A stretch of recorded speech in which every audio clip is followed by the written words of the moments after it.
Passo a apresentar, tenho ao meu lado Francisca Van Dunen, juíza conselheira jubilada do Supremo Tribunal de Justiça e ex-ministra da Justiça, assim como ex-ministra da Administração Interna. Stefan Bandel, notário em Passau, na Alemanha, vai falar-nos um pouco sobre a função do notário na proteção dos mais vulneráveis, precisamente o nosso tema principal de hoje.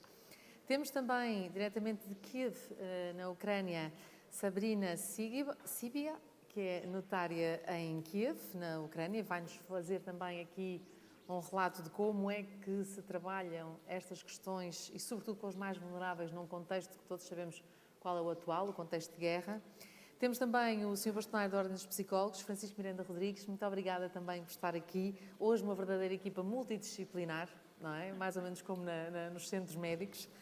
E também Carmen Velasco Ramírez, notária de Bilbao, em Espanha, vice-decana do Colégio Notariado do País Basco e delegada nesse colégio da Fundação Equitas. Portanto, eu agradeço a presença de todos nesta nossa mesa redonda e vou passar a palavra à doutora Francisca Van Dunen, por favor. Sei que prefere púlpito para a sua apresentação. Vamos a isto.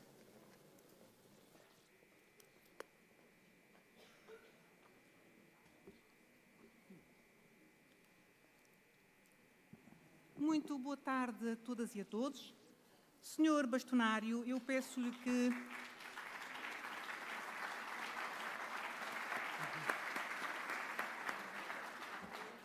que aceite os meus cumprimentos mais respeitosos e calorosos e que receba as minhas felicitações por esta notável organização. Permita-me também que, na pessoa de Vossa Excelência, cumprimente com admiração e respeito todos os profissionais de notariado. Gostava de deixar também aqui uma palavra especial que compreenderão aos profissionais da CPLP aqui presentes.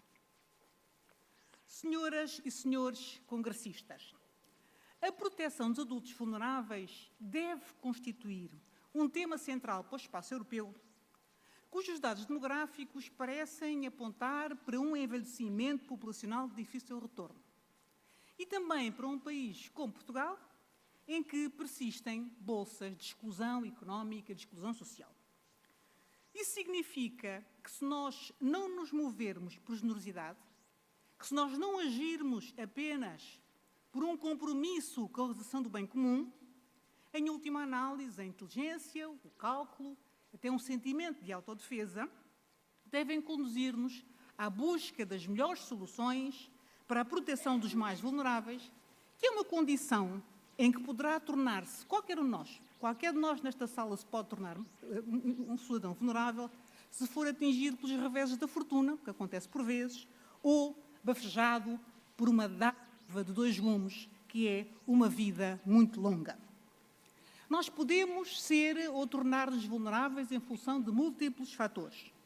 Desde logo o contexto económico e social. Esse é o primeiro contexto que favorece a vulnerabilidade das pessoas.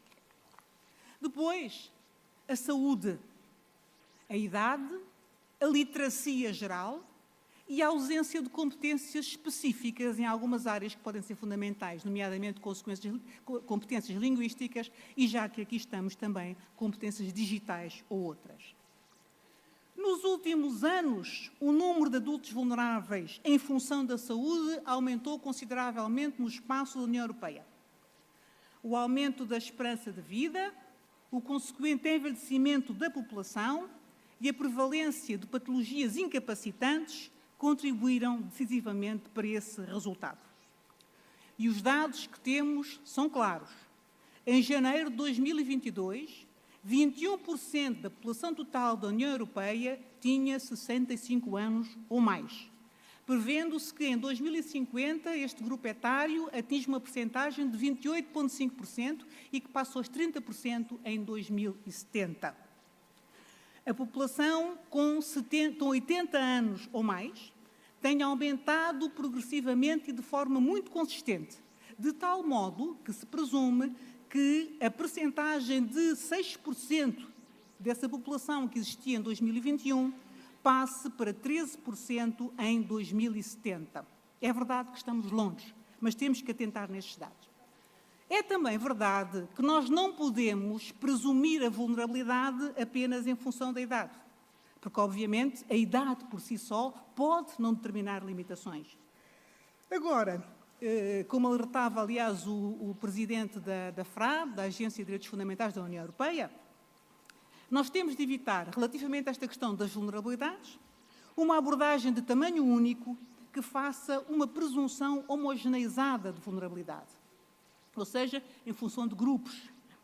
Mas a verdade é que também nós não podemos ignorar que mais de 1/3 das pessoas com idade superior, com 75 anos ou mais, sofre de patologias incapacitantes, limitativas, e que, em cerca de 20% dos casos, estas pessoas estão, de facto, consideravelmente afetadas. Por outro lado, há mais um dado relevante. 1 em cada 6 cidadãos da União é portador de uma deficiência, o que representa um universo de 74 milhões de pessoas. Eu não tenho dúvida de que nós estaremos todos de acordo em que o uso das tecnologias digitais pode dar um impulso essencial e muito positivo à melhoria da experiência dos cidadãos, nomeadamente na relação com os serviços públicos, com as instituições que prestam serviço público. E também não tenho dúvidas de que o desenvolvimento deste tipo de ferramentas e de serviços pode qualificar muito o desempenho dessas instituições, eliminando burocracia e rompendo também barreiras de celeridade e de proximidade. Mas acho que é consensual a afirmação de que as nossas mãos, do mesmo modo como não podem travar o vento, não têm nem estrutura, nem força capazes de suster movimentos que muitas vezes se processam de modo não refletido, não controlado e até mesmo perigoso. Nós vimos e vivemos num mundo globalizado. E estamos submersos neste novo modo de vida que as tecnologias nos proporcionaram. E não podemos ignorar que a pandemia ativou a sirene da prioridade relativamente ao digital e que pintou a digitalização com as cores da urgência. A União Europeia é um dos maiores atores do comércio internacional, neste mundo globalizado. É o segundo maior exportador e o terceiro maior importador de mercadorias do mundo. É o maior fornecedor de serviços à escala mundial. Estes dados representam um volume brutal de transações, um volume brutal de negócios, que obviamente a globalização favoreceu, e muito, e vai continuar a favorecer. O que está aqui em causa são muitas vezes negócios jurídicos, que implicam a prática de atos que pressupõem a certificação. Atos que exigem fé pública, que envolvem interesses de pessoas, muitas delas pessoas em condição de vulnerabilidade. A Comissão Europeia elaborou um programa político para a década digital 2020-2030, em que definiu um conjunto de objetivos, dos quais eu queria apenas referir aqui 3. Nomeadamente, a obrigação desse período, todos os principais serviços públicos estarem disponíveis em linha, de pelo menos 80% dos adultos terem competências digitais básicas e de 80% dos cidadãos terem soluções de identificação eletrónica. Mas um relatório de 2022, relativo à avaliação do nível de competências digitais na União Europeia, dava conta de que no universo de cidadãos entre os 16 e os 74 anos, a percentagem de detentores de competências digitais mínimas rondaria apenas os 54%. Ora, estes dados são profundamente perturbadores, num contexto em que se caminha determinadamente para formas de governo digital. Existe uma clara dificuldade na conjugação de 2 princípios que estão associados ao modelo de transição digital em que nós estamos envolvidos. Por um lado, o digital by default, que tende à eliminação das formas clássicas de prestação de serviços públicos, presenciais e assistidos, tal como nós os conhecemos, e o princípio de que ninguém deve ser deixado para trás.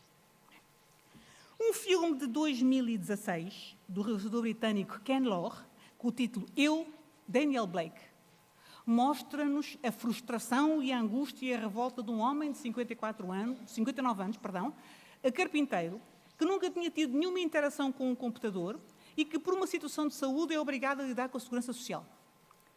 A Segurança Social não tem formas de assistência direta e, portanto, ele tem que lidar com eles através de meios digitais. É verdade que os serviços dispunham de um espaço onde ele podia ir e onde ele tinha um computador. Só que nesse espaço não estava previsto que houvesse ninguém, técnico ou funcionário, a apoiar os utentes. E, portanto, o Daniel Blake, este homem, carpinteiro, tem toda uma vida de trabalho, dirige esse serviço, põe-lhe um computador na frente e ele tenta escrever e percebe que não está a conseguir preencher o formulário, porque não consegue fixar as letras. E alguém lhe diz ao lado, olha, mas use o rato. E ele pega no rato e começa a passar o rato pelo visor do computador. E esta cena, para mim, é a metáfora que condensa a vida dos excluídos da transição digital. E também dos muitos Daniel Blake, cuja fragilidade se pode revelar através das mais diversas formas, dos novos modelos e nos novos ambientes com que a globalização e a digitalização nos confrontam. Porque a vulnerabilidade em relação aos ambientes digitais inclui uma imensa miríade de grupos sociais e de condições individuais. Eu falei do Daniel Blake, carpinteiro, mas as coisas não se esgotam aí. Essa dimensão, que é a dimensão que tem a ver com a condição social, não é a única que pode gerar fragilidade. Porque, independentemente das nossas aptidões académicas, do nosso grau de especialização científico ou técnico, a ausência de competências digitais adequadas limita-nos na capacidade de conhecimento e no poder de comunicação. E isso manifestamente fragiliza-nos. Eu devo dizer que, para mim, teria sido ótimo chegar aqui hoje e fazer uma apresentação. Mas eu não sou capaz de fazer, tenho que pedir ao meu filho mais velho. Pronto. E como não posso estar sempre a aborrecer uma pessoa que trabalha, pronto, eu venho com os meios que tenho. Ora bem, eu estava a dizer que é preciso perceber que no enquadramento desta realidade, que a noção de vulnerabilidade está muitas vezes associada a um contexto específico, a uma situação em que a pessoa se encontra e não à própria pessoa. Porque, de facto, a exposição dos vários grupos sociais e profissionais à vulnerabilidade processa-se de um modo interseccional. Aconteceu, a uma certa altura, precisar de consultar um especialista, estava com uma doença que diziam ser grave, e precisei de consultar um especialista que era de tal forma especializado que não era possível marcar a consulta diretamente. Eu só aceitava consultas marcadas por um médico. E, de facto, consegui que uma médica que me acompanhava marcasse a consulta. E apresentei-me no sítio, no dia da consulta, ao senhor que tinha saído do Sistema Nacional de Saúde e tinha passado para um hospital privado numa altura em que aquele hospital tinha decidido fazer uma transição digital brusca, ou melhor dizendo, à bruta. E o que aconteceu foi que eu me sentei em frente àquele senhor, ele obviamente tivemos um cumprimento inicial, mas imediatamente a seguir ele tinha que abrir o computador para fazer uma ficha. E ele não sabia abrir o computador. E andou por ali, carregando em vários botões. Eu ainda tentei, com algum cuidado, dizer ao doutor, eu penso que se carregar ali, mas ele manifestamente não me quis ouvir, sentiu-se incomodado com aquilo, acabou por pedir apoio, vieram apoiá-lo na abertura do computador, ele ligou o computador e, a seguir, outra tarefa, que era entrar no sistema. Também não conseguia entrar no sistema. Apesar de ter ao lado dele um post-it com as credenciais, não conseguia entrar no sistema. E, portanto, ficou muito enervado, começou a transpirar, pediu outra vez apoio, vieram apoiá-lo, mas quando a consulta começou, ele estava diminuído e eu própria estava embaraçada. E, portanto, aquela consulta começou e acabou. E não foi uma consulta. Ou seja, eu, na prática, fui consultar alguém que era um grande especialista, mas que, de facto, conheceu um momento de fragilidade. Porquê? Porque lhe faltaram, neste caso, as competências digitais. Ora bem, isto acontece a esse senhor e seguramente acontecerá a muitos de nós, que somos ultrapassados. Porquê? Porque a transformação digital é provavelmente a revolução mais veloz que o mundo alguma vez conheceu. A rapidez com que as novidades entram em obsolescência é absolutamente esmagadora. E o risco de exclusão, obviamente, é maior e vai-se ampliando sistematicamente o universo de pessoas que entram em condição de vulnerabilidade porque passam para o lado em que já não são capazes de acompanhar os novos ambientes e até mesmo a nova terminologia. As sociedades querem sons digitais, mas se querem digitais, não podem ignorar exigências que, do meu ponto de vista, são de dignidade humana.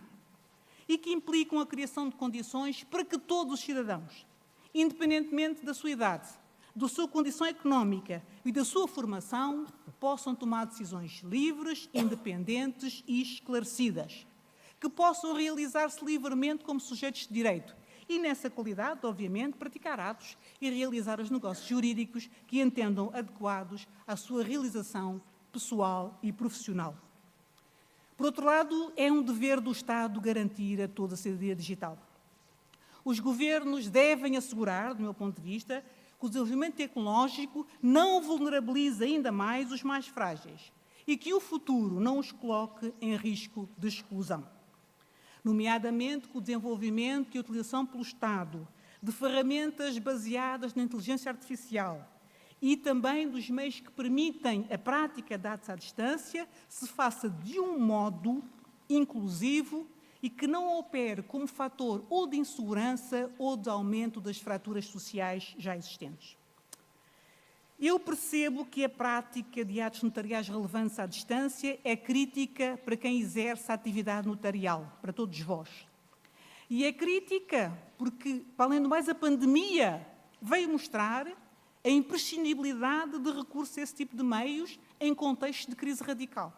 Nós não tínhamos outra alternativa. E depois é crítica porque, obviamente, aumenta as tensões que estão associadas ao vosso compromisso ético de, enquanto notários, profissionais de notariado, indagarem a vontade real das partes antes da prática dos atos. Eu acho que os riscos de condicionamento das pessoas vulneráveis estarão presentes, tanto nos modelos de distância como nos modelos de imediação. Nós temos sempre riscos. Agora, é preciso que se encontre esquemas de mitigação desses riscos. E isso impõe, considerando a plateia para que falo, uma classe notarial atenta, valorizada nas suas competências, comprometida e empenhada com a realização do bem comum e com a proteção dos mais frágeis. Eu não tenho dúvidas a esse respeito, considerando este Congresso e o grande número de inscritos. Por outro lado, envolve a criação de quadros jurídicos robustos de proteção de adultos vulneráveis, não só no plano interno, como também no plano internacional. A nossa lei de 2018, a lei portuguesa, relativa à proteção de adultos com capacidade diminuída, aquilo ficou conhecido como maior acompanhado, e a Convenção da Haia, relativa à proteção internacional de adultos, de 2000, dão-nos uma boa base de trabalho. Mas eu penso que essa base deve ser complementada pela legislação da União Europeia. Depois há propostas interessantes, como a criação de um certificado europeu de poderes de representação e que tem claramente o mérito de fortalecer, de robustecer o quadro de proteção no plano transfronteiriço. E eu vou terminar citando um relatório que lhes referi há bocadinho, que é relativo à medição das competências digitais na União Europeia. E que, apesar de tudo, tem uma visão equilibrada nesta matéria e que diz: o envolvimento com tecnologias e conteúdos digitais exige uma atitude reflexiva e crítica, mas curiosa. Curiosa, aberta e virada para o futuro em relação à sua evolução. Existe também uma abordagem ética, segura e responsável à utilização destes instrumentos. Bem-ajam, muito obrigada, felicidades para o resto do Congresso.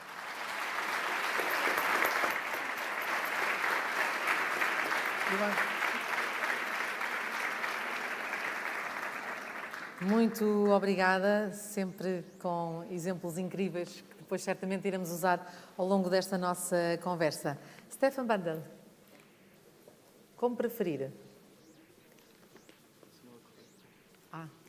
Estão só a dar-me indicação de que não é esta a apresentação do Stefan? Ok, mas vamos acreditar que chegará a tempo. Foi enviada de novo, portanto vamos só pedir aos nossos colegas para preparar a sua apresentação. Stefan, não se preocupe, ela chegará. Mas eu gostava, enquanto esperamos, não seria demais perguntar, até porque tem muito a ver com aquilo que a Francisca Vandunen partilhou connosco. Carmen Velasco, terei de falar português, mas poderá responder em espanhol.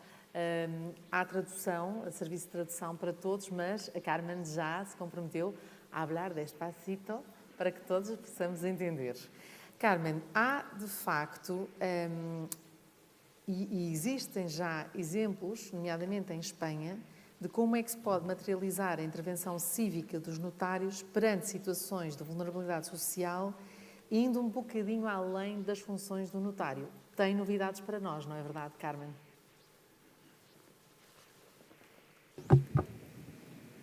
Seu micro. Temos aqui os micros. Não tem? Tem um micro? Tem. Está ligado? Está. Não tem? Olá, equipa. Temos aqui os micros de lapela. Ou os micros de mão, por favor. Não caiam. Não temos médicos na sala. Temos notários, psicólogos, juízes. Não sei, algum médico na sala? Não vale a pena estarmos em stress. Não estamos em direto para a Justiça TV. E vocês não vão pôr isto na Justiça TV. Está bem? Esta parte. Acontece. Não, coitadinha. Desculpa. Desculpa. É só um pormenor. Estão a ver a importância da comunicação? Porque agora, se não tivermos microfones, a Francisca Van Dunen dizia isto. Parecem novas tecnologias, mas não são assim tão novas quanto isso. É só um microfone. Só precisamos de um. Eu posso emprestar a minha lapela aqui à Carmen, mas já temos aí, não é verdade? Sim, mas eu não queria... A Carmen preferia não ir para o público. Não te importas de ir ao público, não? Sim.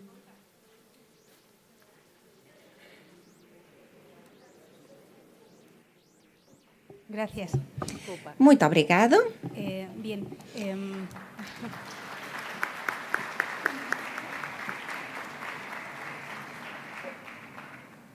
Em primeiro lugar, quero agradecer aos notários portugueses pelo convite para participar e comentar a nossa experiência em Espanha.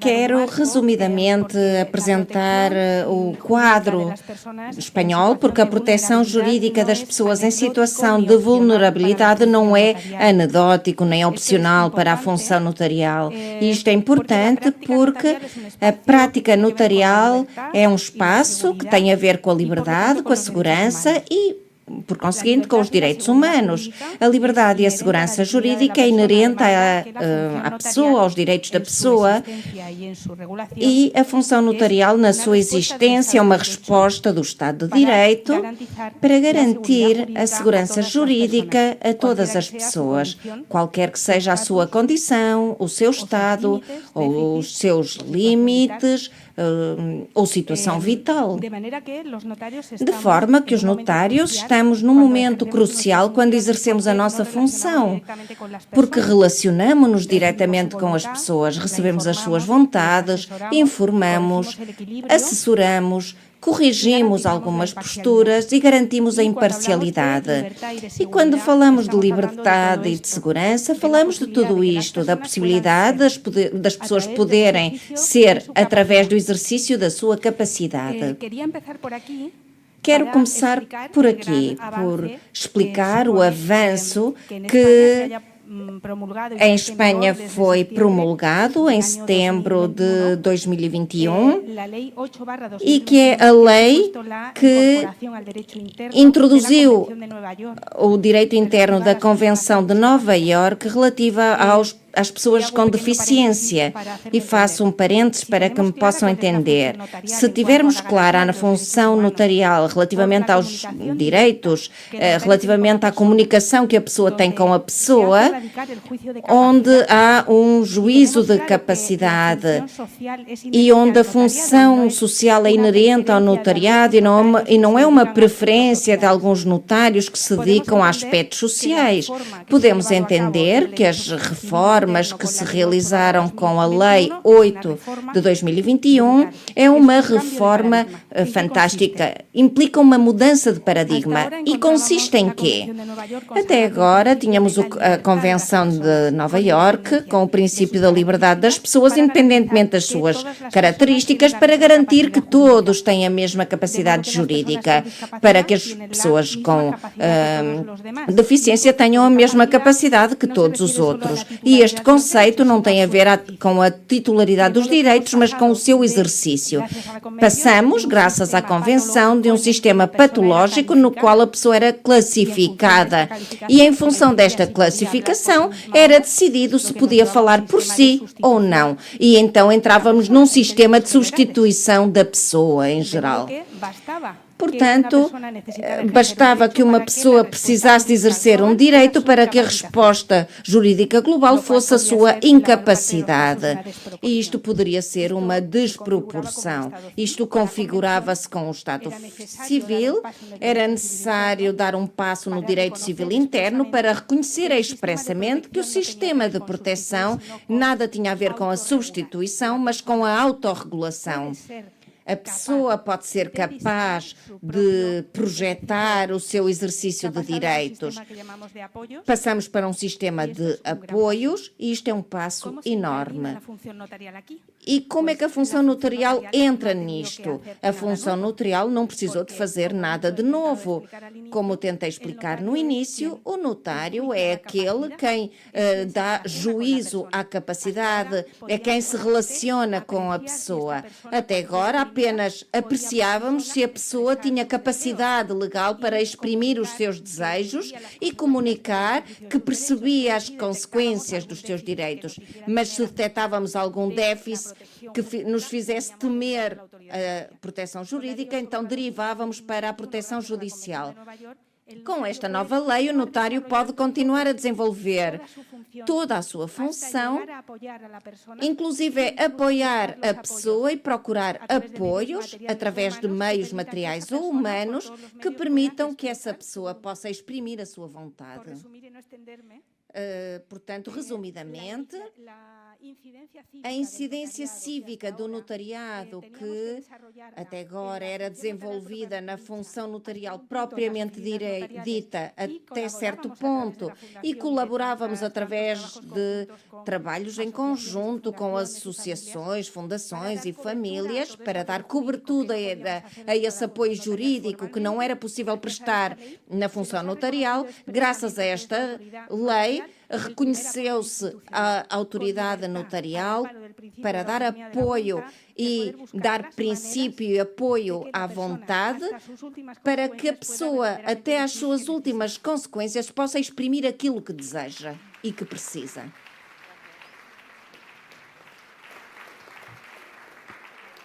E se há pouco na mesa da CPLP falávamos nestas Si antes hablábamos práticas, eu acho que está aqui uma excelente prática, sem dúvida.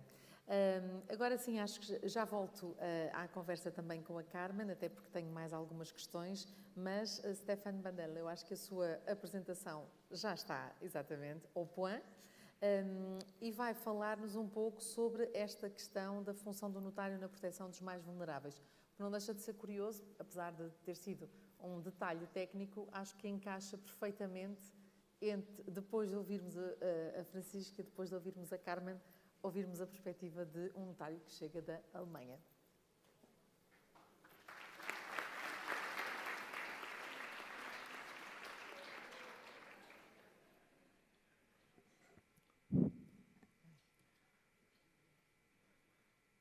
Excelentíssimo Senhor Bastonário Batista de Silva, Excelentíssima Senhora Fernanda Freitas, estimados colegas, é para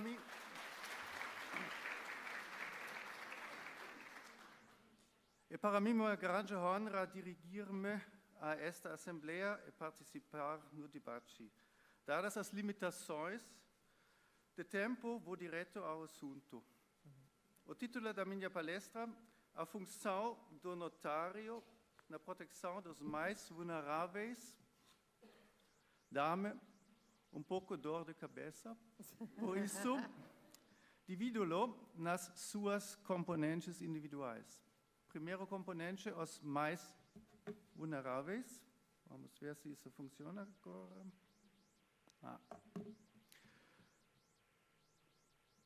É duvidoso que o notário proteja os mais vulneráveis. A título de exemplo, para este grupo, refiro menores, pessoas idosas, pessoas doentes, pessoas com deficiências, pessoas analfabetas, pessoas sem identidade estabilizada. O último ponto talvez um pouco estranho para a Alemanha, mas nós não temos somente fugitivos que não têm identidade controlada. Por causa disso, é também um grupo que precisa ajuda, talvez pelos notários também. O notário ajuda nas declarações de todos os tipos, mas só pode ajudar aqueles que lhe podem fazer declarações. Isso significa que as nossas atividades só beneficiam os menores em alguns casos, muito poucos, e não podem servir diretamente aos mais vulneráveis dos idosos, dos doentes e também das pessoas com deficiências. O limite da atividade notarial é geralmente a incapacidade ou a capacidade limitada de uma pessoa. O direito civil alemão, que normalmente estabelece as normas para mim nesta matéria, contém as seguintes declarações simplificadas que provavelmente só em parte são do conhecimento geral em todo o mundo. O primeiro deve ser geral, todas as pessoas são portadoras de direitos. Isso deve ser claro. Nem todas as pessoas têm capacidade jurídica, acho que também a mesma coisa. O terceiro, a incapacidade não é um estatuto, é duvidoso. O que estou a tentar dizer? Até o final de 1991, os adultos que necessitavam a tutela devido a uma capacidade limitada eram incapacitados. A palavra alemã é entmündigt, sem boca quase, ou seja, declarados juridicamente incompetentes. Esta regulamentação violava a dignidade humana das pessoas que necessitavam de ajuda e foi substituída em 1º de janeiro de 1992 pela introdução da Lei da Tutela, Betreuungsgesetz em alemão. Atualmente, a incapacidade é apenas uma condição determinada por um médico. A capacidade também é concedida se for apenas temporária ou limitada. Pode variar. Tem capacidade, depois não tem, é assim. Se uma pessoa necessitar de ser protegida de si própria, isso existe também, pode ser decretada a chamada reserva de consentimento, ou seja, as transações dessas pessoas necessitam da aprovação do seu tutor. Isso existe, mas não é muito frequentemente na Alemanha.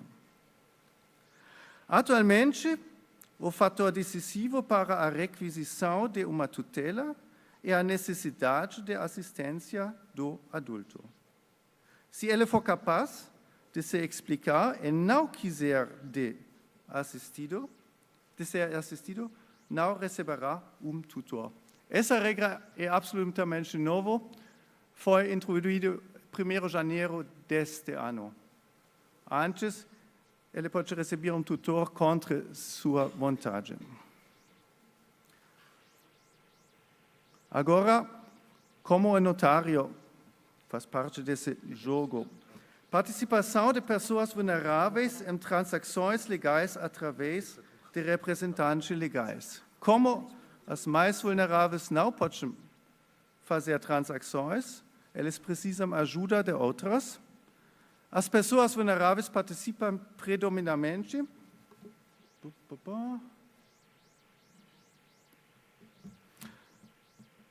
em transações legais através de representantes. Para os menores, os pais, dos pais, se o outro não pode, ou faleceu, por exemplo, e o tutor. Em alemão, diz Vormund, é uma outra palavra do que betreuer. E para os adultos, a regra agora é ele mesmo faz o que ele pode. Se aplicável, como disse, limitado pela retenção do consentimento e se ele necessita e quer o tutor, nesse caso se chama betreuer em alemão. Nós temos também substituto do país ou dos tutores. Eu chamei em português, não sei se isso é correto, o tutor auxiliar, em alemão é Pfleger. É necessário se o representante legal estiver temporariamente impedido ou excluído da representação em casos individuais devido a conflitos de interesses, negócio entre parentes e as crianças não podem ser perfeito pelos pais. Nesse caso, se uma pessoa tem que agir para outros, nós temos controle judicial das operações do representante legal.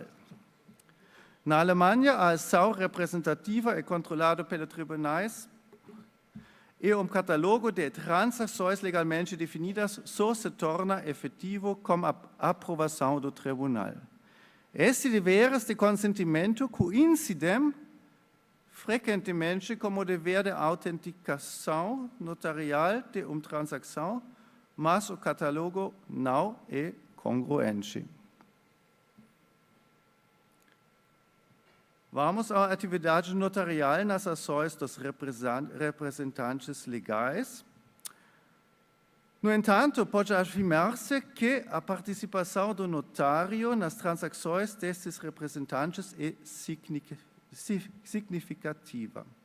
Os notários assistem as partes envolvidas, se necessário, na determinação da necessidade de tutor auxiliar, no pedido e nomeação de tutor auxiliar e na coordenação do conteúdo da transação como tribunal, de modo a obter uma aprovação segura. Isso é regularmente o caso no nosso escritório. A questão é agora a segunda parte do título, proteção pelo notário. O presidente da CNE, Peter Stelmacek, publicou Notaries are the guardians for the weak in society. Press release, very fresh, 1st June this year. Mas pessoas vulneráveis não são obrigadas a efetuar uma autenticação notarial. Não tem nenhuma relação com isso. As obrigações da autenticação na Alemanha baseiam-se no conteúdo da transação. Por exemplo, transações imobiliárias, constituição de sociedades, contratos de casamento e declarações no âmbito do direito sucessório. E não na necessidade de proteção da pessoa que conclui a transação. Só tem uma pequena exceção, pelo menos eu não sei uma outra. Os menores entre 16 e 18 anos só podem fazer o testamento notarial e não testamento particular. Escrito na mão, isso é possível na Alemanha, mas não para menores. Então, a minha conclusão é: a tarefa do notário é proteção através do apoio. Nós não somos as pessoas que protegem diretamente, mas nós sustentamos as pessoas vulneráveis no nosso campo. Exemplos da vida cotidiana são muito simples. Nosso ato de notarização é escrito atualmente suporte de participantes com deficiência auditiva, de fala, visual ou de escrita. E, ainda mais central, o notário deve assegurar que os participantes inexperientes e não qualificados não sejam prejudicados. Isso é proteção, é claro, mas não para os mais vulneráveis, mas para inexperientes ou não qualificados. A participação de pessoas vulneráveis, desculpe,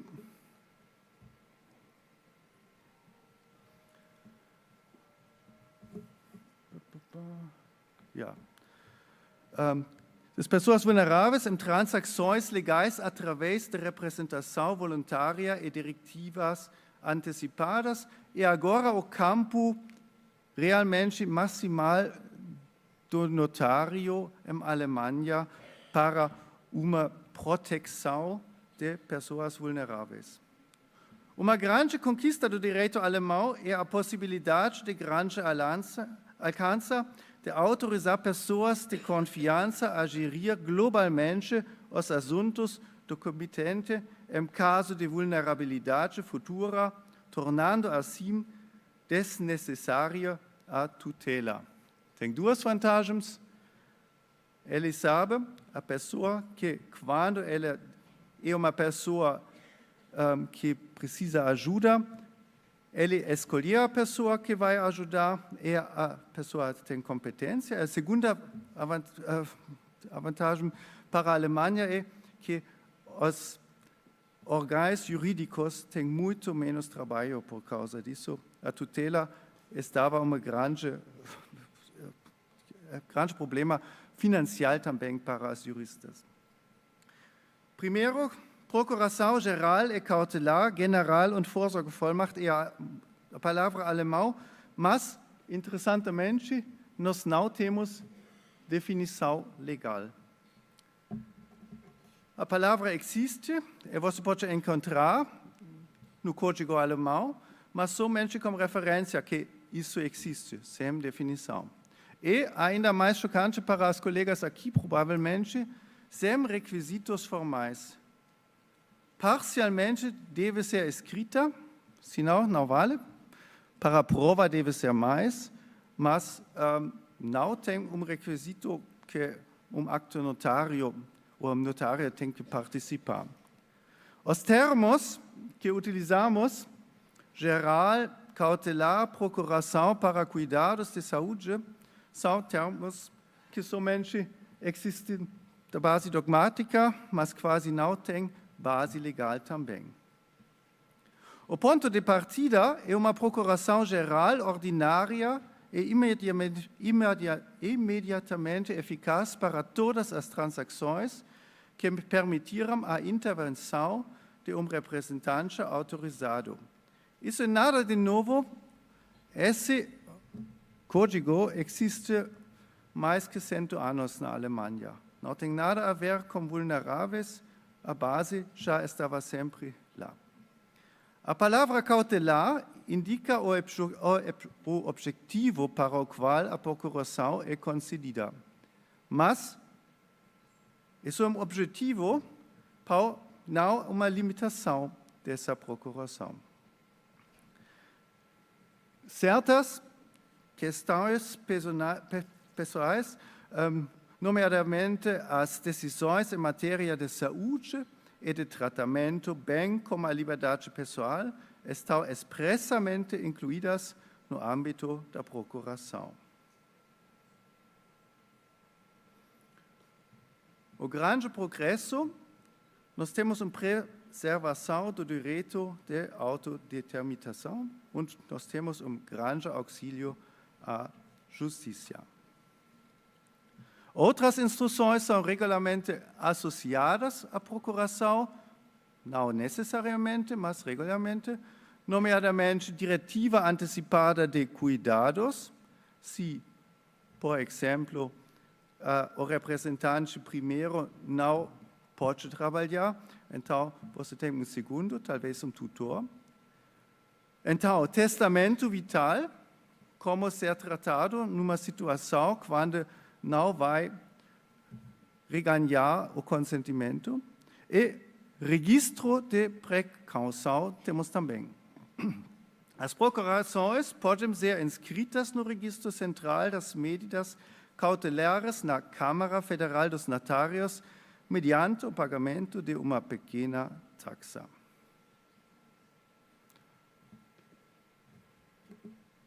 Como eu disse, a Procuração-Geral e Cautelar não tem de ser reconhecida notarialmente, no entanto, os últimos anos, uma em cada 8 transações de reconhecimento notarial na Alemanha trata de uma Procuração-Geral e Cautelar. Livremente. Há algumas razões para esse facto. Em alguns domínios, nomeadamente nas transações imobiliárias, tal é necessário. Se você quer utilizar uma procuração, deve ser pelo menos uma certificação da escritura de notário. Segundo, os modelos propostos não são de fácil compreensão para muitas pessoas, por isso eles não são muito seguros e procuram ajuda de notários.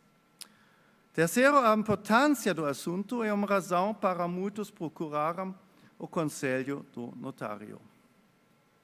E uma coisa que somente o notário pode organizar, documento só, pode ser emitido para vários representantes autorizados e executado de forma diferenciada.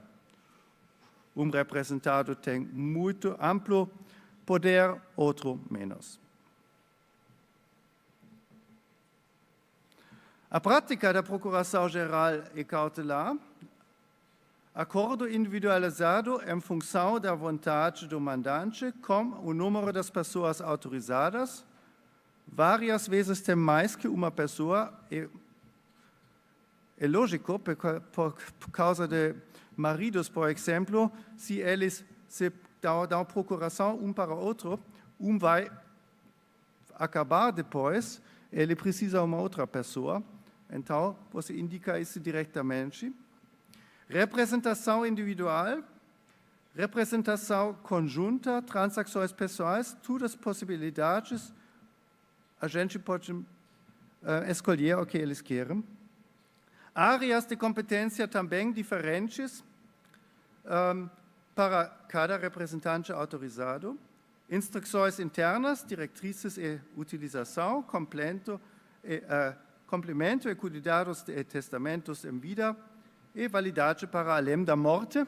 E também uma coisa muito alemã, é utilizado mesmo depois da morte, pode ser revocado de herderos, mas é utilizado. E tem um fator muito prático. Se você não sabe quando uma pessoa faleceu, você não tem problema. Pode ser, pode não. Se esse é um período de 2 semanas que não são claros, a validade de todas as ações que são feitas é em questão. Temos 2 pontos que não são de meu assunto, mas do Congresso mesmo, muito rápido. Digital World, registro de validade. Até a data, a Procuração-Geral e Cautelar existe exclusivamente no mundo do papel e deverá agora ser transferido para o mundo digital. A mera digitalização do documento não seria suficiente, uma vez que ela falta unicidade e, por conseguinte, poderia ser reproduzido tantas vezes quantas as desejadas. Com a ajuda do registro de validade, ficheiro eletrônico tornar-se único através do seu registro e, portanto, controlável no seu número de cópias. Tenho escrito aqui, é somente um projeto de legislação, não existe agora. Vantagens: o procedimento facilitaria a gestão por parte dos cidadãos. As pessoas autorizadas poderiam aceder à cópia digital imediatamente em qualquer lugar, pelo que o transporte e a apresentação constantes da cópia em papel se tornariam obsoletos. Último ponto: proteção num mundo globalizado. A internacionalização do tema está ainda a dar os primeiros passos, infelizmente. A Alemanha ratificou a Convenção sobre a Proteção de Adultos há muitos anos, mas até agora não foram muitos os estados que seguiram, Espanha seguiu, eu ouvi falar. Consequentemente, não houve até agora uma unificação da legislação. A situação jurídica nos diferentes países é muito diferente e as soluções que aplicam o respeito do direito internacional privado aplicável não conduzem a uma unificação da legislação e não podem ser satisfatórias de outra forma. A esse respeito, é a saudar que a Comissão da União Europeia tenha apresentado em 31 de maio de 2023 pacote legislativo abrangente para melhorar a proteção dos adultos em situações transfronteiriças. Este pacote inclui uma proposta da decisão do Conselho e uma proposta de regulamento. O objetivo desse pacote legislativo é obrigar todos os Estados-membros a ratificar a Convenção da Haia sobre a proteção dos adultos e também criar quadro para simplificar a proteção das pessoas vulneráveis nos Estados-membros da União Europeia. Muito obrigado pela atenção. Sim, sim. Já lhe dou hipótese. Muito obrigada, Stefan. E já aqui passamos pela questão portuguesa, espanhola, alemã e agora vamos para Kiev, na Ucrânia. Olá, Sabina, e muito obrigada, Sabrina Cíviga, por estar aqui conosco. Já falamos em várias situações de vulnerabilidade e, infelizmente, todos sabemos a atual situação que se vive na Ucrânia. Portanto, há uma vulnerabilidade que acontece, como dizia há pouco a Francisca Van Dunen, aconteceu e, neste momento, há maior número de vulneráveis porque há um contexto de uma guerra. Qual é que tem sido o papel dos notários, Sabrina? Hello to everyone.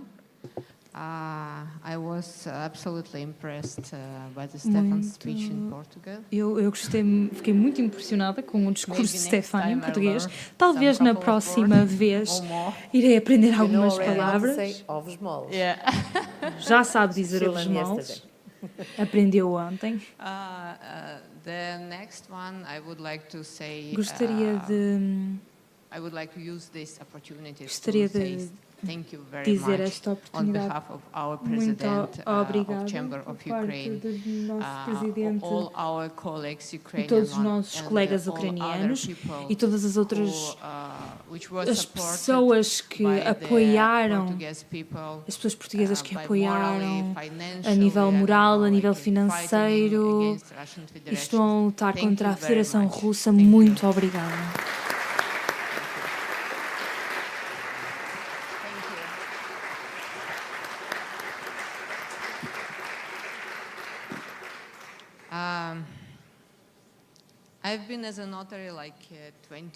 Eu já trabalho em notariado há 20 anos, então todas as questões que nos trouxeram hoje são próximas para nós, a digitalização e a parte dos notários na digitalização e também a herança internacional, que também é muito relevante nos dias que correm.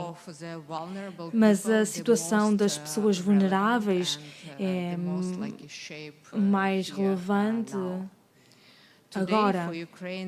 Para hoje, na Ucrânia, o problema de resolver pessoas vulneráveis tornou-se ainda mais urgente de acordo com a guerra. A guerra com a Rússia, a Federação Russa, já vem algo desde 2014. Isto já está a acontecer há quase, a guerra em si, há quase 19 meses. Há muitos refugiados que abandonaram, saíram das suas casas e foram para outras zonas do país. Uma grande percentagem destes refugiados são menores, os idosos e pessoas com deficiência perderam várias propriedades, precisam de proteção social e ajustar, precisam de procurações para a execução das suas ações, dos seus atos. Esta categoria de pessoas é suplementada pelos nossos defensores que, devido a estarem na frente de guerra, acabam por ficar com portadores de deficiências. O que já está a ser feito para ajudar essas pessoas a nível dos notários ucranianos? Nós fornecemos apoio legal online e presencial, gratuito, e temos centros de voluntariado na Ucrânia, onde podemos dar esta consultoria e este conselho legal gratuito. Para as pessoas, os idosos ou aqueles que vieram da guerra com lesões ou com pessoas com deficiência, as pessoas vão para casas, para os seus hospitais para oferecer algum conselho legal. Certify statements of consent from one parent for the child to go abroad with the other parent. É preciso consenso para uma criança ir para um país de fora por parte dos pais, e é algo muito importante agora, desde o início da guerra, de 20 de fevereiro de 2021, os atos notariais foram aquilo que foi dito pelos pais, autorizado pelos pais. Temos outra categoria, porque vemos agora ou as pessoas estão a sofrer, têm danos a nível psicológico. Nós estamos a criar esboços de documentos. Por exemplo, se uma pessoa no estrangeiro quer certificar uma procuração, tem de receber um esboço dessa procuração para que depois possa ser passado a nível da perspectiva legal do ucraniano. Estes esboços, estes documentos são necessários, estão lá. Instalar rampas para pessoas que utilizam cadeira de rodas. Criar conferências para demonstrar documentos e certificações para este tipo de ações notariais. Por exemplo, muitas perguntas agora surgem quanto às procurações, porque na Ucrânia as procurações têm de ser certificadas apenas como um ato notarial. Mas em muitos outros países a procuração pode ser certificada como uma assinatura, como apenas uma assinatura. E na Ucrânia, estas procurações, onde apenas uma assinatura não funciona.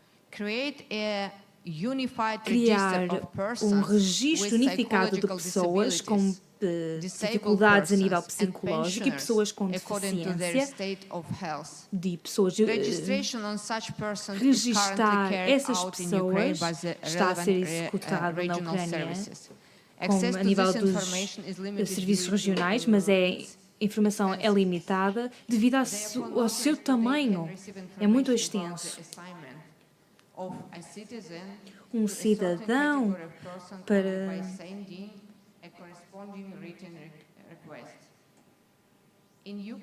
Na Ucrânia, a necessidade de um registro é importantíssimo através do notário, quando as pessoas precisam de certificar um ato notarial. Por sua parte, pelo menos no seu interesse, ter a informação profissional médica para avaliar a capacidade dessa pessoa em caso de doença, lesão, que pode ter sido adquirida fora ou dentro da guerra. Quanto ao registro, criar um registro único onde podemos colocar informação, por exemplo, com um médico, um centro médico, coloca informação sobre a condição da pessoa que pode levar à caracterização desta pessoa como uma pessoa portadora de deficiência. Este tipo de informação será muito importante para os notários, porque a pessoa, por exemplo, um soldado que ficou com uma lesão devido à guerra, o nível de trauma pode perder memórias, pode ter uma perda de memórias temporária, e um notário poderia saber se é neste momento ou não. Nós pensamos muito ter este tipo de registro, deste tipo de informação quanto a este tipo específico de pessoas. Claro que não poderia ser público, só poderia ser utilizado em algum tipo de grupos, por exemplo, profissionais e notários profissionais. Utilizar tecnologias de comunicação que os ajudariam a pessoas que perderam a sua capacidade de mobilização, ter mais acessibilidade e transmitir as suas intenções durante os atos notariais. Mas, infelizmente, na Ucrânia temos muitas limitações quanto à possibilidade de utilizar tecnologias devido à guerra, porque há pouca eletricidade e dificuldade de acesso à internet devido aos constantes bombeamentos. Estes são os passos que nós fazemos e iremos continuar a fazer. Obrigada.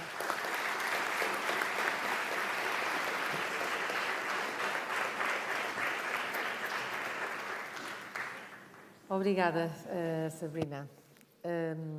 Francisco Miranda Rodrigues, bastonário da Ordem dos Psicólogos. E toda a gente pergunta, Ordem dos Psicólogos? Sim, faz todo sentido. Até porque, Francisco, há outras situações de vulnerabilidade que condicionam os direitos humanos. E eu diria que uma das principais situações hoje em dia é estar perante as vulnerabilidades dos outros e não poder ajudar, diria eu.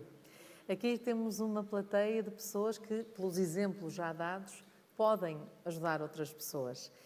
É claro que, enquanto psicólogo, é um trabalho completamente à parte, mas quando alguém, nesta situação de vulnerabilidade, se dirige a um notário para fazer um outro tipo de trabalho, para perguntar algo, e acolhe do outro lado pessoas como estas, com estes exemplos, com estas boas práticas, acredito que juntamos aqui uns pontos à autoestima da pessoa, a trabalhar esta questão do direito humano, a poder estar um pouco menos vulnerável, se é que isto é possível. Olá, Francisco, boa tarde. Obrigado. Antes de mais, muito obrigado pelo convite, Sr. Bastonário da Ordem dos Notários. É com muito gosto que estou aqui hoje no vosso congresso e na sua pessoa cumprimentar a todos e o painel com um tema não só muitíssimo pertinente relativamente às vossas funções, mas, de facto, onde há alguns pontos que podem ser de ligação, pelo menos naquilo que é o contributo que talvez possamos ter para o vosso trabalho, até para facilitação, porventura, do vosso trabalho, ter, enquanto profissão, ciência, que nós temos essa característica. Psicólogos que têm uma correspondência direta a uma ciência, que é a psicologia. E é desses contributos da psicologia que eu penso que poderão beneficiar na vossa ação e com isso beneficiar muita gente que procura o vosso apoio, os vossos serviços. Falou-se aqui já de vulnerabilidades associadas à doença e, inclusivamente, já se falou aqui de algumas vulnerabilidades associadas à doença que têm que ver com esta dimensão psicológica e com a parte mental. Ainda agora foi referido isso numa situação mais limite, mas, na verdade, se nós tivermos em conta que 8% da população portuguesa acima dos 65 anos sofre de demências. E isso significa que são umas centenas de milhares de pessoas, serão cerca de 2 centenas de milhares de pessoas que sofrem de demência. Se tivermos em conta que 23% da população sofre de algum tipo de problemas de saúde mental, a população portuguesa.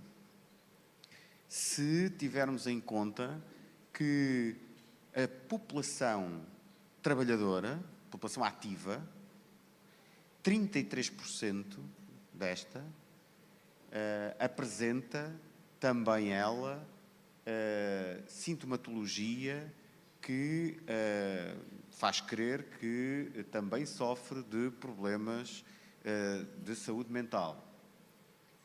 E podíamos continuar por aqui com mais números e alguns deles bem piores. O indicador de risco de depressão para a população portuguesa, muito recentemente, apontava para 50% estar em risco, não era a sofrer de depressão, mas que estava em risco. Portanto,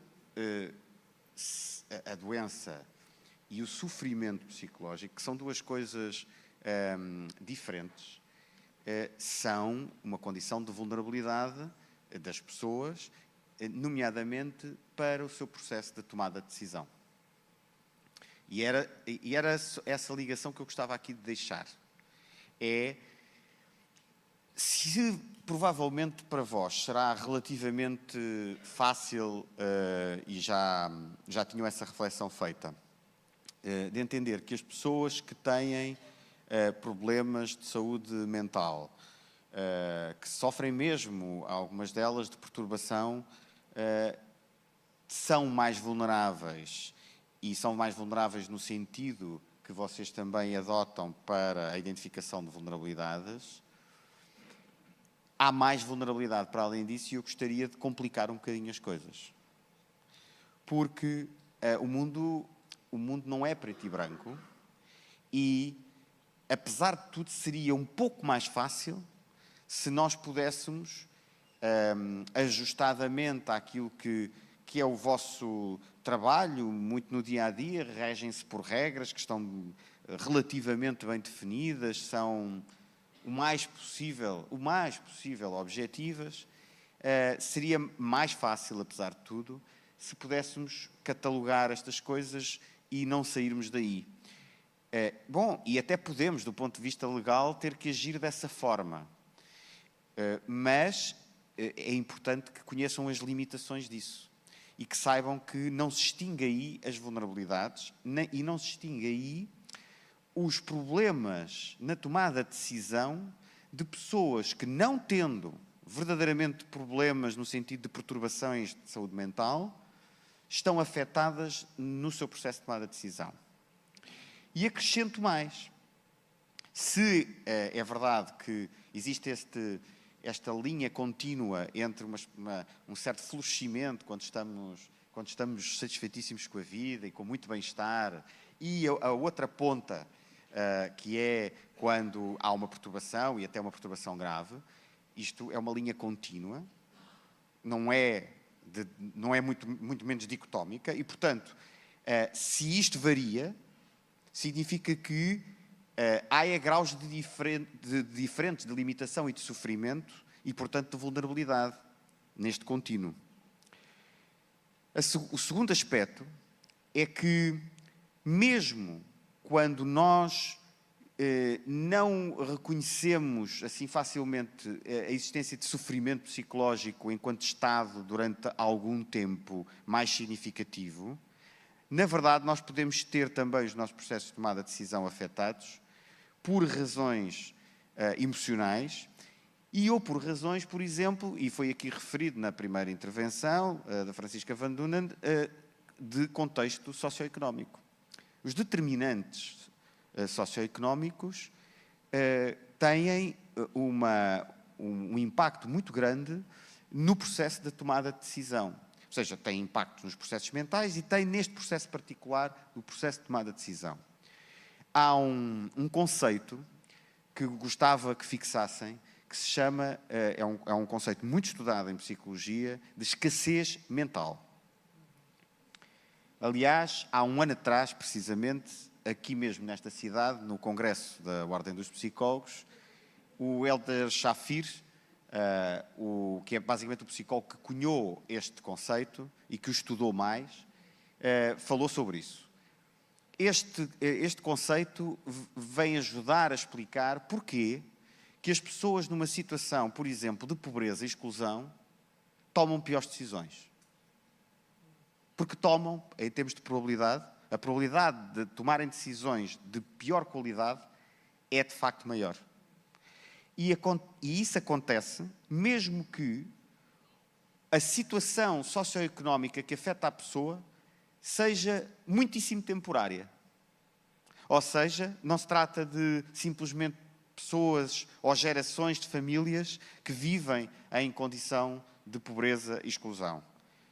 É o caso, por exemplo, de comunidades pescatórias que têm rendimentos sazonais muito variáveis e em que se verifica que a sua capacidade cognitiva, a capacidade para tomarem, e depois especificamente para tomarem decisões, está afetada e está reduzida nos momentos em que têm menor rendimento disponível. Ou seja, nos meses que têm menor rendimento disponível. Na verdade, se todos vocês pensarem, momentos em que passaram por situações de maior stress, de maior desregulação emocional, nesses momentos, vocês já sentiram maior dificuldade para tomar decisões. E, portanto, há uma relação muito direta entre o estado emocional, entre a saúde mental e a capacidade de tomar decisões. O que acontece relativamente ao tal conceito de escassez é como se o espaço que nós temos, assim numa imagem, é como se o nosso espaço mental, onde cabem as hipóteses todas que nós levantamos para tomar uma decisão, para escolher o que é que vamos fazer, é como se ele ficasse muito reduzido quando estamos em condição socioeconómica mais vulnerável e esse espaço, ao ficar mais reduzido, significa que levantamos menos hipóteses do que é que podemos fazer, logo tomamos piores decisões. Por exemplo, é a razão pela qual nós às vezes ficamos muito espantados, ou há quem fique muito espantado, como é que é possível pessoas que vivem numa situação de pobreza e vão tomar um pequeno almoço ou café, por exemplo. É possível. É possível porque nós não tomamos, as nossas decisões não são pura e simplesmente decisões racionais. E, portanto, é muito relevante entender isto. E isto não tem que ver com doença. Isto não tem que ver com doença mental. Embora exista uma relação entre doença, sofrimento psicológico e a pobreza, um círculo vicioso, a verdade é que são coisas diferentes e, portanto, não é necessário haver doença para que isto aconteça. Logo, o que eu acho muito importante é que todos nós, mas particularmente quem presta serviços desta natureza, tenha um nível de literacia sobre, na verdade, a literacia em psicologia, é disso que estamos a falar, é a literacia em psicologia, é a literacia sobre como é que nós nos comportamos, é a literacia sobre como é que funcionam os nossos processos mentais. Neste caso, tomada de decisão, mas podíamos estar a falar de outras coisas, podíamos estar a falar da forma como nós percepcionamos as coisas, como é que nós nos motivamos, podíamos estar a falar de outras coisas, mas é a literacia. E essa literacia ajuda também depois, embora sejam coisas diferentes, ajuda ao desenvolvimento, por exemplo, de uma coisa que me parece que beneficia qualquer pessoa que esteja em interação com outra na prestação de um serviço, que é empatia. E isso é também algo facilitador para alguém que está muito vulnerável no outro lado na prestação de serviços. Eu acredito e obrigada. Obrigada, Francisco.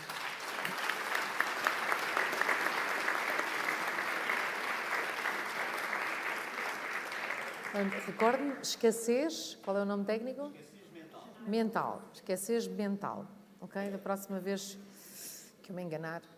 Ora bem, não, mas escassez mental, eu acho que este conceito é incrível, sobretudo quando o Francisco nos transporta para para um escritório, um ambiente de trabalho, onde também os próprios notários muitas vezes estão cansados, como todas as pessoas, não é? E também podem estar com uma ligeira escassez mental. Portanto, esta questão da literacia, não levem para esse lado, vocês são marotos. Não, mas sabem o que é que eu estou a falar, não é? Todos somos humanos, não é? E todos no nosso dia-a-dia temos situações de maior ou menor stress e, portanto, esta questão da empatia parece-me fundamental. Carmen, dirige-me a si esta nossa última ronda de perguntas, porque, de facto, a questão da empatia parece-me cada vez menos na ordem do dia, infelizmente. Há muitos riscos associados à complexidade da sociedade atual, não é? Há também outras situações em que o notário pode ajudar a plantar, a semear esta empatia, este tentar compreender o outro, este não discriminar o mais vulnerável.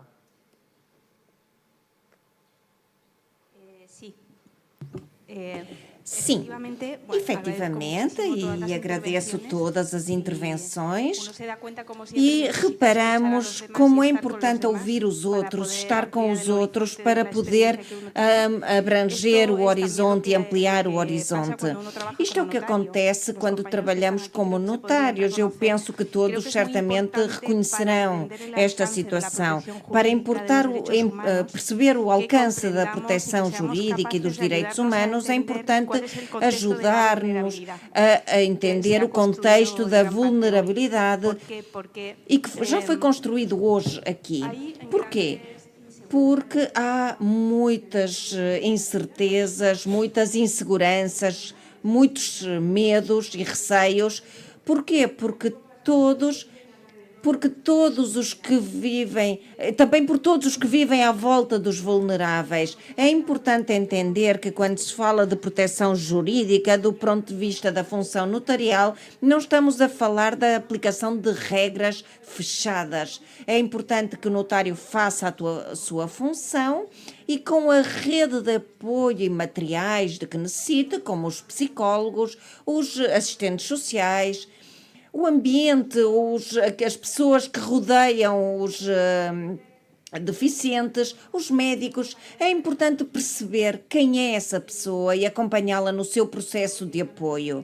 E digo isto porque, à medida que melhor se entenda o conceito de vulnerabilidade, poderemos construir um fato à medida. A boa notícia, na minha opinião, é que o notário não está sozinho e por isso insisto na rede de colaboração.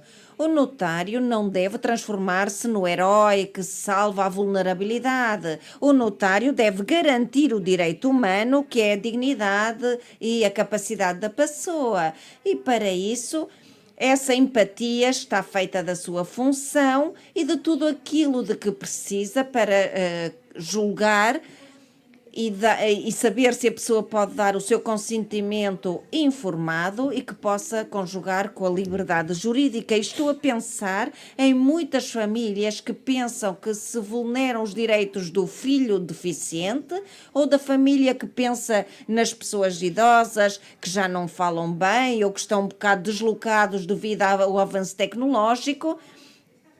Quando estas pessoas reparam que a proteção que queremos dar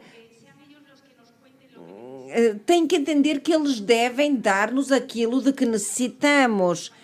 E só assim poderemos perceber bem o que é para essa pessoa um contexto seguro. Não existe desproteção quando o notário zela pela capacidade da pessoa.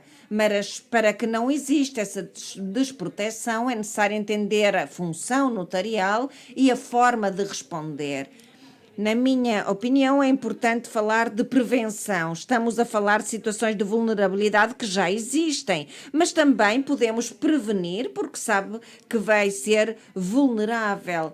Os documentos notariais que permitam que, enquanto eu estou bem, possa regular a minha possível capacidade de deficiência, isto permite repensar o amanhã.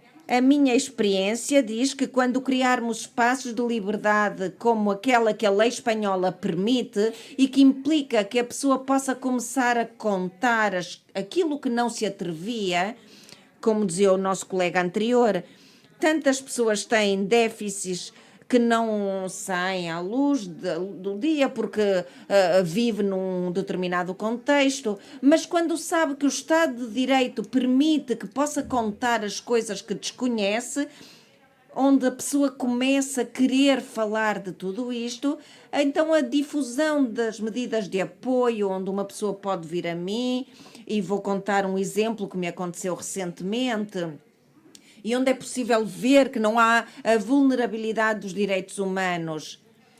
Esta é a minha experiência. Seria, em todo o caso, uma incapacidade de segundo grau. Eu conto a história de uma rapariga que tem um transtorno da capacidade e que a torna vulnerável à hora de tomar decisões a nível económico.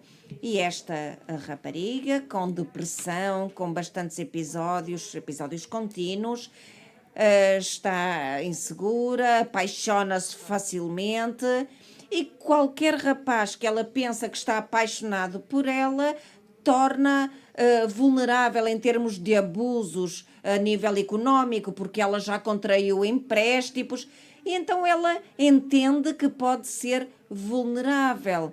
E, portanto, difundimos através de juízes, de procuradores, vimos até onde podemos chegar. Esta rapariga veio até nós, com os pais e com uma advogada, e contou-me, ou perguntou-me o que é que ela podia fazer para não entrar em mais confusões. E a mim surpreendeu-me o fato desta rapariga vir a falar disto. Portanto, quanto mais difundirmos a proteção jurídica à vulnerabilidade, melhor poderemos ajudar a todas as pessoas, seja qual for a vulnerabilidade, a intelectual, a mental, com uma ampla heterogeneidade. Portanto, o diagnóstico da situação, não do ponto de vista técnico, mas do ponto de vista empático da pessoa, do seu contexto, para poder ir mais além. E também ultrapassar os medos, as necessidades de quem vive estas limitações. A Carmen está a dizer, Sabrina, gostava de lhe perguntar, acredito que certamente já tem alguma experiência deste género. Já alguém lhe bateu à porta para conversar, não no sentido de substituir um psicólogo, não é isso que queremos fazer, não queremos aqui uma guerra entre ordens, mas para pedir conselhos numa altura em que estão mais vulneráveis, Sabrina. E depois a mesma pergunta também aqui para o Stefan, para percebermos as realidades diferentes. You know, I just had a listening the. Na verdade, estava a ouvir os outros oradores e quero agradecer a questão.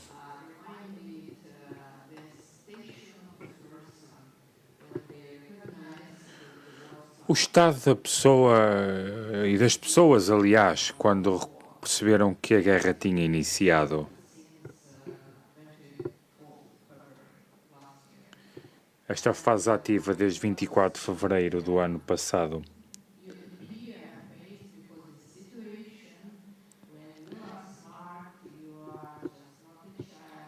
isto é uma situação em que temos um adulto que não é uma criança, que é inteligente, mas que não sabia o que fazer, simplesmente. Estamos a falar de cerca das 5 da manhã, quando meu marido me acordou com as palavras: a guerra começou.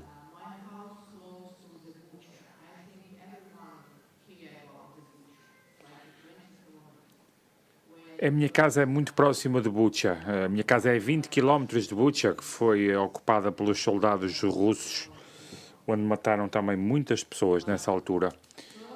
E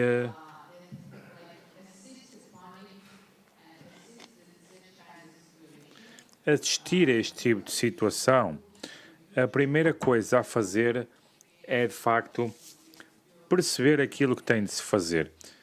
E temos que voltar ao cotidiano. Isso é essencial. Às 8 da manhã, comecei a ligar aos meus clientes, a dizerem-me: olha, precisamos de uma procuração, por favor, dirige-te para o cartório porque precisamos de ti. Foi o que fiz. E nessa primeira semana, todos os dias, todo dia, eu fiz o meu trabalho cotidiano, o meu trabalho habitual, todos os documentos necessários para esses mesmos clientes.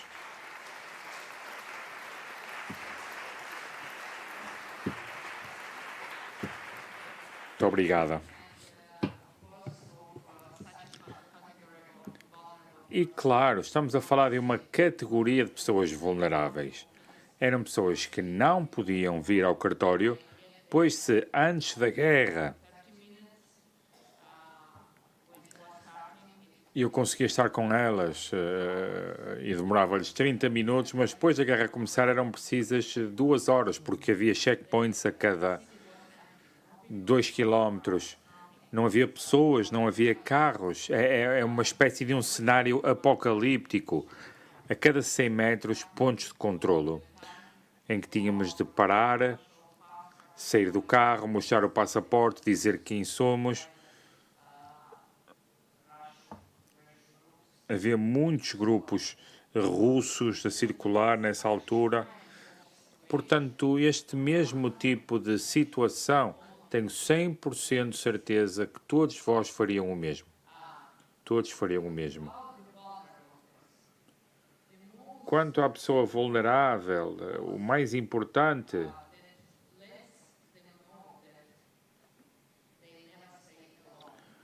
é que saibam que nunca ficam sozinhos, que nunca ficam isolados. Nos primeiros meses da guerra, quando a temperatura da minha mãe subiu para os 40 graus, por exemplo, percebemos que tinha sido um início de Covid. Eu em minha casa escondi 15 pessoas ou mais. E quando ligamos para o centro de saúde e que pedimos por um médico, perguntaram a idade da minha mãe. E eu disse-lhe: tem 73 anos. Acima dos 65 é impossível. Já não vão visitar pessoas com esta idade. É demasiado velha. Pelo que gostaria de dizer que este tipo de pessoa vulnerável, os mais velhos, os menores, é claro que temos de cuidar deles, temos de lhes dar conselhos jurídicos, aconselhamento por conta da digitalização. É algo que lhes é difícil compreender, gerir.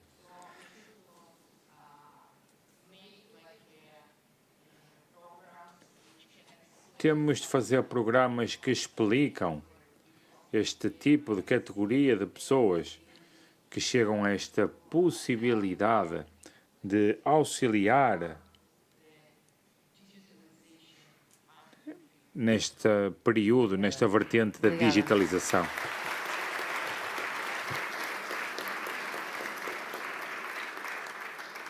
Stefan, obviamente, noutro contexto, acredito que também já tenha tido hipótese de ir aquela extra mile, não é? Para além daquilo que o notário tem de fazer. Perceber quem está do outro lado é já uma grande ajuda.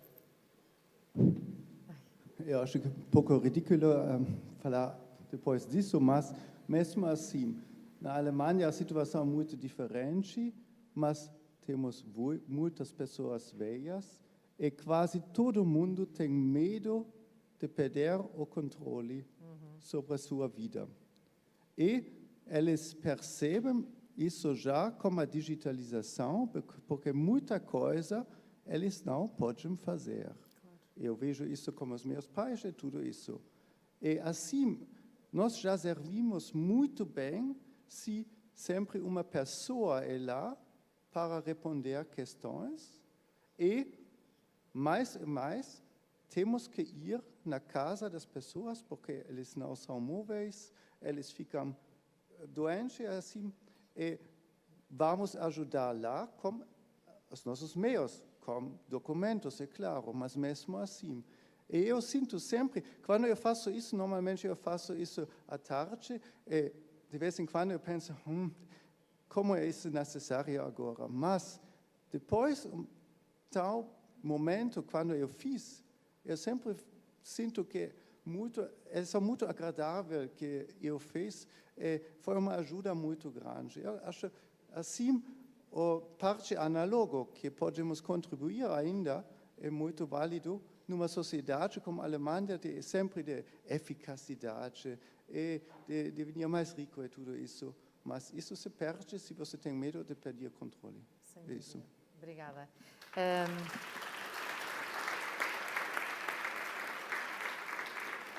Estamos em cima da hora de fecho, mas eu quero deixar um wrap-up para a Francisca, se não se importa. Queria perguntar uma outra coisa ao Francisco Miranda Rodrigues. Esta questão dos mais velhos, estamos todos no mesmo caminho, não é? Correndo bem. Ou seja, é o famoso, uma moeda com as duas, uma cara e uma coroa difícil, não é? Ainda bem que estamos a envelhecer, mas, meu Deus, estamos a envelhecer. O aumento da longevidade acaba por aumentar também o número de vulneráveis, porque as pessoas entram numa fase em, como dizia o Stefan, têm medo de perder o controle, e como o exemplo que a Francisca deu do senhor com o rato, que não sabia o que havia de fazer ao rato e pôs o rato no monitor. É claro que não perdemos à partida não perdemos as nossas faculdades imediatamente, mas vamos nos sentindo cada vez mais vulneráveis. Sente que temos mecanismos adequados para responder a este problema? Bom, acho que mecanismos adequados, não sei se alguma vez vamos ter os mecanismos adequados, acho que temos que ir fazendo por construí-los. E se há muito ainda por construir nesse sentido, há.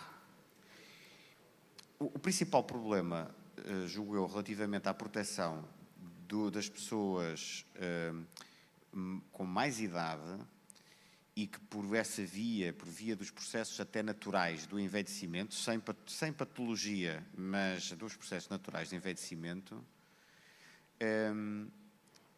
é que a prevenção e o que se pode fazer para ajudar a que sejam menos vulneráveis após entrarem em processos de maior declínio, por exemplo, cognitivo,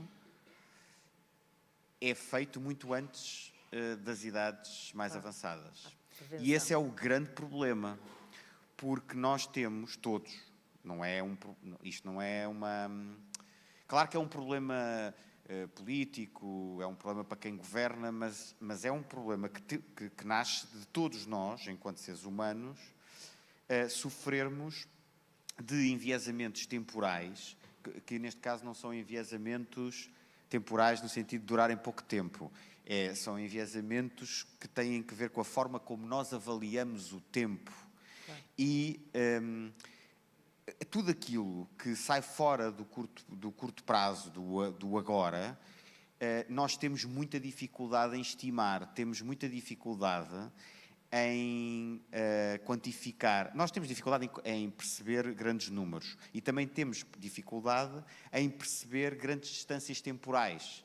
E, portanto, para nós, algo que vem daqui a 10 anos, é muito mais difícil de nos comportarmos de determinada forma para evitar que aconteça qualquer coisa nessa altura, do que se for para algo que nós sabemos que, se não o fizermos agora, vai acontecer daqui a um mês. E, portanto, pior ainda se for para algo que vai acontecer daqui a 50 anos. Portanto, o grande problema é nós termos que investir muito mais prioritariamente na prevenção, muito tempo antes, para sermos verdadeiramente eficazes, e eu nem estou a ir para uma outra coisa, que era sermos efetivos, ou seja, para nós termos resultados, e resultados com um custo mais baixo face ao investimento, nós teríamos que priorizar muito mais a prevenção também nesse domínio. Não o fazemos porque toda a pressão da sociedade é no sentido do já e de termos respostas agora para tudo. E, aliás, fenómeno esse que se tem agravado muitíssimo mais pós-pandemia. Aliás, como se vê por todo o contexto em Portugal e fora de Portugal. Portanto, é também na compreensão disto que está provavelmente a resposta, que não é uma resposta milagrosa, não é uma resposta que nos dê já soluções para lidarmos com isto, mas é a resposta mais sustentável se nós quisermos pensar a sério em prevenirmos e em trabalharmos esta vulnerabilidade. No imediato, eu diria que aquele tipo de respostas também já foram faladas aqui e que, aliás, têm vindo a ser implementadas a pouco e pouco, que são de proteção mais ou menos passiva, ou seja, cujo utilizador não tem que fazer um esforço para ficar protegido quando é utilizador, por exemplo, das soluções digitais. E isso, por exemplo, nas compras digitais, isso tem vindo a acontecer. As soluções por default eram muito menos protetoras do que hoje são por regulamentação europeia. E isso é assim, na verdade, porque havia muita investigação que demonstrava que as pessoas escolhem aquilo que está já pré-escolhido muito mais do que vão lá mudar o clique, vão lá mudar o visto, não é? E isso é a investigação sobre comportamento que existe há muito tempo. Outras coisas destas têm que ver com a arquitetura de decisão, podem ser trabalhadas e que julgo que, relativamente à atividade notarial, podem ter aplicação, assim como têm muito mais de forma abrangente em tudo o que são domínios legais e procedimentais da administração pública e não só. Sem dúvida. Obrigada. Esta questão é fundamental. Eu não digo para todos termos um notário de família, como aos médicos, mas acho que devíamos ter, porque quando se descobre o notário ou a notária que nos ajuda, nunca mais os largamos. Não sei se vocês têm essa noção. Isso é verdade.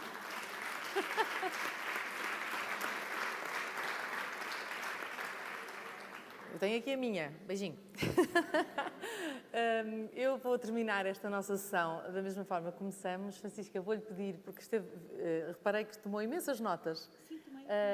Vou-lhe pedir, por favor, com a ajuda do nosso microfone, que é foi chegando, para fazer aqui um wrap-up desta nossa sessão, que foi tão rica. Eu terei aqui tantas notas também e aprende-se tanto nestas sessões. Obrigadíssima. Eu vou tentar fazer isso. Eu sempre fui muito preocupada com estas questões relacionadas com adultos vulneráveis. E por isso, durante o tempo em que exerci funções no Governo de Portugal, promovi uma alteração ao Estatuto da Interdição e da Inabilitação com a criação do regime do maior acompanhado. É aquele modelo de que falava a colega espanhola. Sendo certo que a diferença entre nós, tanto quanto eu consegui entender, na Espanha, a decisão relativa ao acompanhamento pode ser tomada por um notário. É assim. No modelo espanhol, relativamente à aplicação da nova lei, pode ser o notário que decide qual é a necessidade de apoio que aquela pessoa precisa, ou é o tribunal? Podemos... Sim, claro. É só esperar a tradução. É efetivamente o notário. É o notário. A mudança da lei fez com que o notário fosse reconhecido como a primeira autoridade que fornece apoios. Só se isto não for possível, seja por que meio for, a pessoa consiga exprimir a sua vontade, só nesse caso é que deve ser dirigido para a autoridade judicial, que se pronuncia para designar um representante que é um assistente. Não o vai substituir, mas vai ser um consentimento que vai ser decidido. Isso é decidido pelo juiz. E peço desculpa que no caso de abusos ou de incumprimento das medidas de apoio voluntárias que possam ter estabelecido quem pode. A lei espanhola foi mais longe do que a portuguesa porque concebeu um momento anterior em que podem ser os notários a fazer a verificação e, penso eu, a fazer o apoio necessário que aquela pessoa na prática do ato. Pronto. Este é um ponto muito positivo deste encontro, é percebermos que há um desenvolvimento nesse sentido que Portugal não teve, Portugal não tomou. O entendimento em Portugal foi de que seria sempre necessário uma intervenção médica e a intervenção de um juiz, porque estamos em matéria de direitos, liberdades e garantias, pronto, e, portanto, essa opção acabou por ficar da responsabilidade dos tribunais. E depois percebo também que há um conjunto, que na Alemanha, por exemplo, há um conjunto de práticas que são práticas que já vão ao encontro daquilo que são os trabalhos que estão a ser feitos na União Europeia. Por exemplo, eu creio que o Stefan Bandel falou aqui de uma realidade que é a procuração geral e cautelar, que será muito próxima do certificado europeu de poderes de representação. Ou seja, aquilo que se adquire através deste instrumento é um certificado, portanto, é um documento, é uma procuração, que permite a alguém, no presente e no futuro, basicamente isto é no futuro, assegurar a representação de quem não tenha condições para se autorrepresentar. Penso que será isto. Esta ideia, que é uma ideia que é, de facto, uma ideia, do meu ponto de vista, que pode ser muito frutuosa, é uma ideia que está a ser muito defendida a nível europeu, nomeadamente pelos que trabalham nesta matéria de proteção de adultos com capacidade diminuída e pela Conferência de Haia do Direito Internacional Privado. Eles estão justamente a defender que pelo menos a Europa avance na criação de um certificado europeu de poderes de representação, que permitiria depois às pessoas terem, relativamente ao espaço europeu, um único certificado. Um certificado seria um certificado digital que asseguraria que uma determinada pessoa tinha poderes para representar outra, independentemente do estado em que isso acontecesse. Mas a Alemanha, de facto, pelos vistos, avançou nessa matéria e fê-lo, para além de ter em vigor justamente a Convenção da Haia de 2000, que é uma convenção que está aberta a 90 países do mundo, mas que foi ratificada por 15 países. Está em vigor, mas ratificada por 15 países. E esta convenção, de facto, dá-nos um conjunto de instrumentos, que é basicamente transfronteiriços, mas que permitem a proteção de pessoas, de adultos em situação de maior vulnerabilidade, mas por razões que não vale a pena discutirmos aqui, não foi ratificada por muitos países. Em 2021, no âmbito da presidência portuguesa do Conselho da União Europeia, Portugal inseriu justamente como uma das suas prioridades a proteção dos adultos em situação de vulnerabilidade. E foi no quadro da presidência portuguesa do Conselho da União Europeia que se concluiu que era preciso, ponto 1, que os órgãos da União incentivassem os Estados-membros a subscreverem eles próprios esta Convenção, para termos um instrumento comum. Mas, para além disso, que seria necessário avançar mais e criar-se um instrumento europeu que complementasse as disposições dessa mesma Convenção. Vejo que os trabalhos prosseguiram.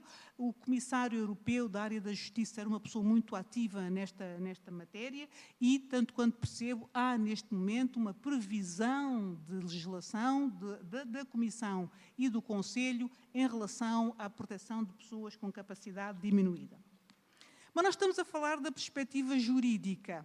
Eu diria que na perspectiva jurídica nós conseguimos, pelo menos, dizer é possível, se os Estados tiverem instrumentos, protegermos aquelas pessoas que tenham capacidade diminuída, reconhecida ou judicialmente, ou notarialmente, ou por uma qualquer terceira via. As crianças, em primeiro lugar, e essas pessoas com capacidade diminuída judicialmente reconhecida têm efetivamente têm acordado um nível de proteção que a generalidade das pessoas não tem. Mas há depois um universo que é bastante maior do que isto. E aqui entra a intervenção que foi ali feita pelo senhor bastonário dos psicólogos. A questão da escassez mental. Da escassez mental que foi associada por ele, e bem, à condição económica, e que eu me permitiria também associar a muitas situações de abandono.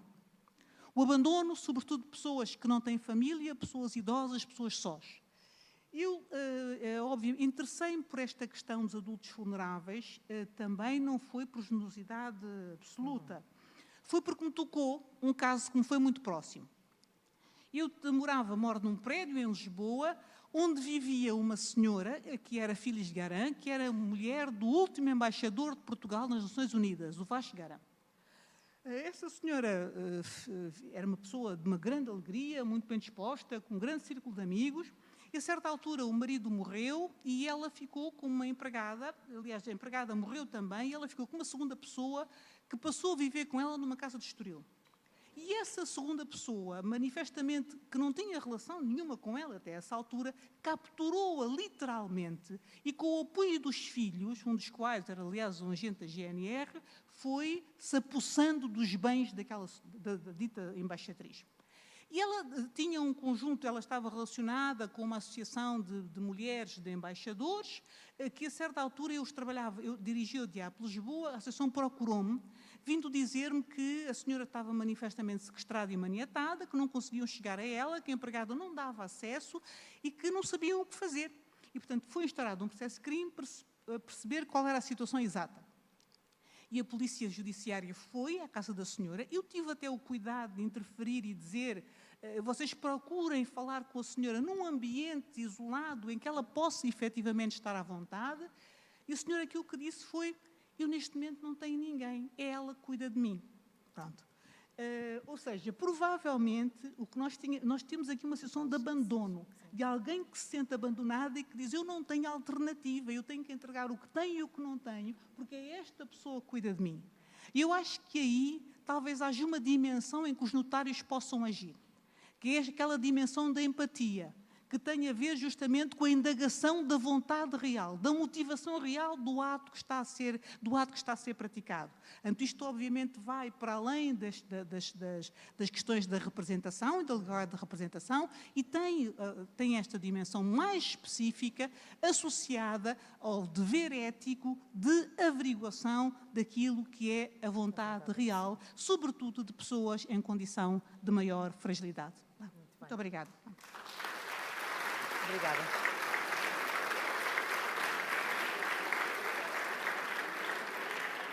Muito obrigada. É claro que teríamos mais questões, mas temos ainda a apresentação de 2 livros super interessantes para notários e curiosos. Um deles eu já li ontem, já vou dizer qual dos 2. Não foi o dicionário, foi o outro. Mas agora é tempo de agradecer a presença e os incríveis testemunhos dos nossos convidados: Carmen Velasco Ramírez, Francisco Miranda Rodrigues, Sabrina Cíviga, Stefan Bandel e Francisca Van Dunen. Um enorme aplauso para eles. Muito obrigada.